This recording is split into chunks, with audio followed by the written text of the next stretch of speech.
here at the Wildlife Conservation Film Festival in New York City. I'm with Joe Lamb from the Borneo Project. Very excited to meet you. I'm very excited to meet you. I know, I heard you're an exciting guy and you have a lot to say. Can you tell me a little bit about the Borneo Project? It started originally as a sister city between Berkeley, California, and a longhouse in Borneo that was very active at blockading the logging. What is so interesting to me about what you did, you just did it, okay? You bought a plane ticket, you flew there, you had a vision, nothing was going to stop you. And the way that then manifested itself later was the project existed as a sister city project and was kind of struggling along, and it attracted several people who were in the community mapping thing. It was just beginning. It was just starting to happen. So wait, Joe, you're telling me you put them on the map? No, they put themselves on. We always donate to all of these organizations, right? Nobody seems to know about the situation with taking care of the guys that are the rangers. What would you come up with? What kind of format or a model do you think would work? There are organizations out there that benefit the rangers themselves. There's a group out of Australia. The Thin Green Line is I love the name of that. There's a guy out of Australia who's working for rangers. But we ought to hold big NGOs to a standard. Absolutely.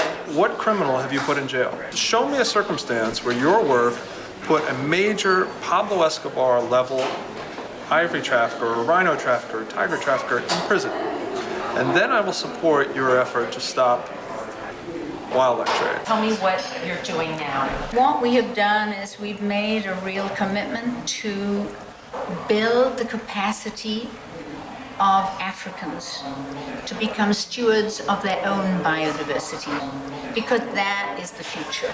They have an intrinsic respect for the forest. They have an intrinsic respect for the gorillas. I cannot talk to my grandchildren and explain to them how we let gorillas become extinct on our planet. Right, how can that happen? How can that happen? And yet they're threatened. Epic Road offers some very unique kind of trips. Can you talk about some of your favorites? Absolutely. Particularly appropriate for what's going on in the world right now.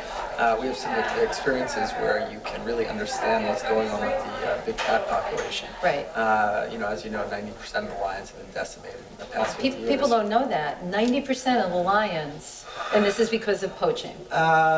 Some of it's because of poaching. Some of it, actually a huge portion of it, is conflict with indigenous populations. The conflict always is people have to live too. Absolutely, and I think there's the education component, but there's also the fact that lions bring a tremendous amount of income to those areas, but they don't necessarily participate in it. So by allowing them to participate in the tourism dollars, you're incentivizing them to have aligned interest with the conservationists. I think that's a great transformation through travel, transformation through ecotourism is brilliant. I am with Ethan Wolf from the Sea Shepherd. Can you tell us a little bit about what the Sea Shepherd does? The Sea Shepherd Conservation Society is a 35-year-old direct action ocean conservation group. We document and monitor the slaughter of marine wildlife and physically intervene to stop the destruction. So physically intervene and direct action go hand in hand. One of the most effective tactics that we found is putting our boat between the killers and whales. Now that to me is extremely courageous. What can any of us do? I mean, we hear about all of this. It's so sad, and we all want to help. What do you think people could do? Well, there's little things you can do in your everyday life which can make a big difference. So thinking about what you buy and what you consume, and so not buying products that are directly linked to deforestation or environmental degradation. So thinking about the kind of fish you eat, that has a big impact on marine environments. Looking at the paper you use, is it recycled? Is it certified? Palm oil, do the candy bars you eat or whatever you consume, does that contain palm oil, and where's that palm oil from? It's a very simple thing you're saying. We just have to become aware. We have to look in the ingredients of things and just think about what we're doing.